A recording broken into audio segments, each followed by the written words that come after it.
Welcome back to another episode of the 4Q podcast. I'm your host, Sheena Shui, and today's episode is sponsored by my two businesses, Savasana Collective, Holistic Psychology, Social Work and Coaching, where we do retreats and one-on-one therapy, and of course, therapistva.net, where we help health professionals and therapists kickstart their private practice business. Now, today's episode, we're going to talk about the two types of motivation and how you can hack them to make your life better. So, this is a concept from neuropsychotherapy, which I was told one time by a journalist that neuropsychotherapy sounds gimmicky. But it's actually a field of psychology that is the least gimmicky thing I've ever studied. So it's psychotherapy or therapeutic techniques based on neuroscience and our understanding of the brain. So using techniques to understand how the brain creates pathways and neural networks, and using certain counseling techniques or behavioral techniques to use those pathways for our benefit and make sure that our pathways are growing in the right way. So, for example, we have a pathway to say the word the. We have a pathway to blink our eyes. We have a pathway to brush our teeth in the morning. We have a pathway to the way we drive our car. All of these things are sort of start off with thinking. So learning how to brush your teeth, learning how to drive a car, you have to think a lot, but they become automatic over time. It's because that neural pathway started off so weak, that new behavior was really tricky and hard at the beginning because your neurons were growing and slowly connecting.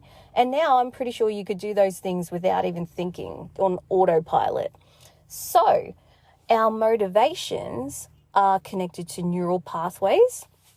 And every time we act or behave in a certain way, we can either strengthen a neural pathway or weaken another one. So the less we do something that we don't really want to be doing, we weaken that pathway. And the more we do behaviors we want to do, we strengthen that pathway.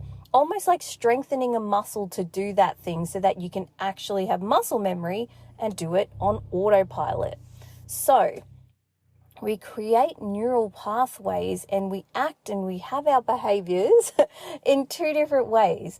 We have two motivations. We have a motivation and again, these motivations are created from our evolutionary brain, an evolutionary perspective, meaning that they developed out of our caveman, our hunter-gatherer times, our agricultural times. These were all things that helped us grow and survive and connect in groups and grow our tribes. They're all very important.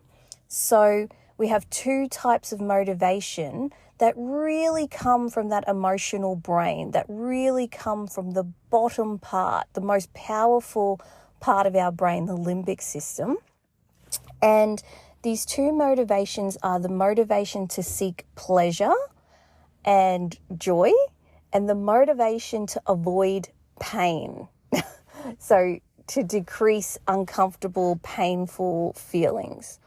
So yes, two types of motivation, and they can either help us or hinder us. So for example, if I'm anxious about presenting at my workplace, public speaking, and I continually get out of doing it. I avoid it. If I have it on the day, I call in sick that day, or I ask somebody else to do it, or whatever the case is, my motivation for pain avoidance is kicking in. And what happens is when I avoid pain, I get a sense of relief. My brain goes, oh, we avoided that calamity. Your brain can't tell the difference between a life-threatening event or an event that you've just created in your mind that's painful. It just knows that it's a thing you don't want to do. So when you avoid that painful thing, whatever it is, it goes, oh, that was nice. We didn't have to do that. And it gives you a flood of endorphins, a flood of relief. Yes, you might feel some guilt, but the amount of relief and endorphins from not doing it overrides that. And so what happens the next time is your brain increases the anxiety around that situation. And it goes, oh my God, last time we avoided public speaking, like that life or death situation, and we survived. So we need to do everything we can to avoid that again. So we're going to increase anxiety around this, because anxiety tells you when something isn't right. I'm going to try and tell you that this is not right. Your brain speaking. So you can see how it's hindering you in that way. But your brain also seeks pleasure.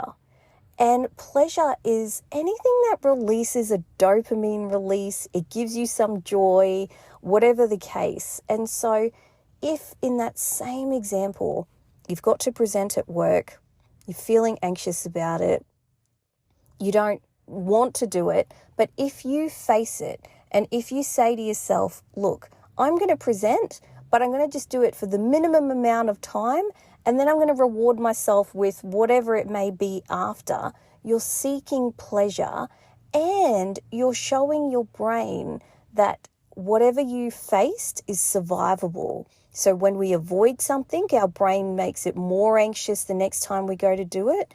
But if we face it, like we do with exposure therapy, some of you might have heard of that, even if it's a short dose, like, okay, I'm going to talk for 5 minutes and that's it. The next time it'll be 10 minutes, 15 minutes, whatever. But if you can just go rain, hail or shine, I'll do 5 minutes and then that's it. No matter how uncomfortable, cringy, whatever it feels, your brain again learns that, oh, that was cringy and hard, but it wasn't as bad as we thought it was going to be. It wasn't as bad as our thoughts were making it out to be. And what a relief. We're so happy that that's occurred. And then your anxiety about that situation is going to reduce the next time it happens, because you've done it and you've survived it. Your brain has learnt that.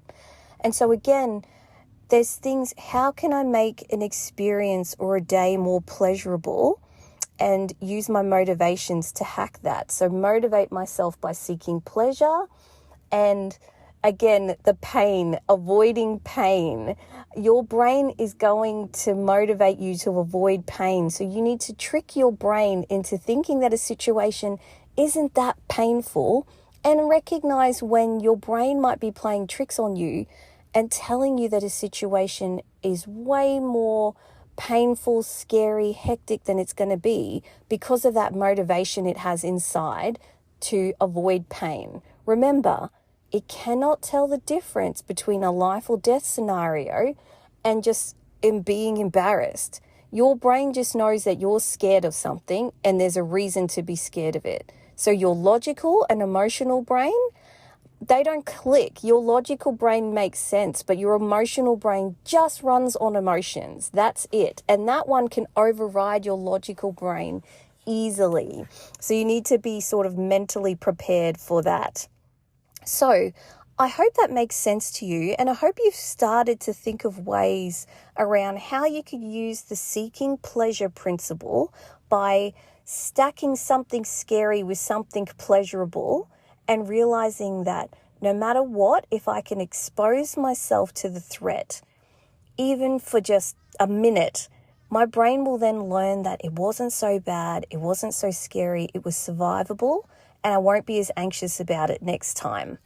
If I give in to the pain avoidance, I have to try and remember that it's going to make me a bit more anxious next time. And pain avoidance is that thing that it's that anxious thoughts that you start to get. Well, what if this happens? And then if this happens, and oh my gosh, if this happens, that's the pain avoidance motivation kicking in.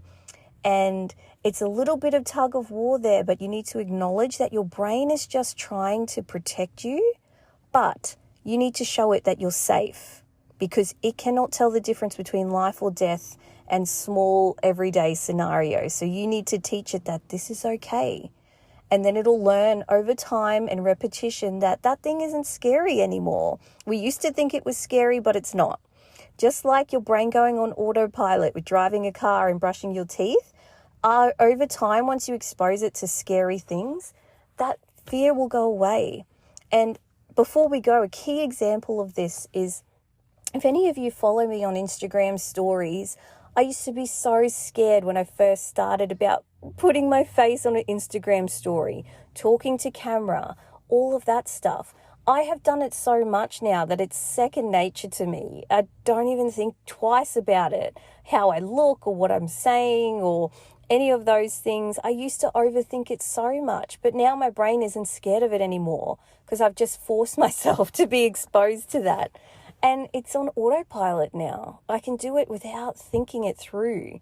But it wasn't easy, and I had to push through the cringe. You can imagine how cringy it is being on video. Same with reels. There's reels that I've made that I still look back and go, ugh, cringe. But I've done it, and I did it, and you can too. So I absolutely know you can do this. If you have any questions about this principle or neuropsychotherapy in general, please reach out and contact me. You can contact me at instagram.com/sheena.holistic.therapist, or you can find me at Therapist VA on Instagram as well. I would love to answer any questions and connect with you. But have a wonderful week. I hope you learned something from this, and I will see you next week on the 4Q podcast. Thanks for tuning in.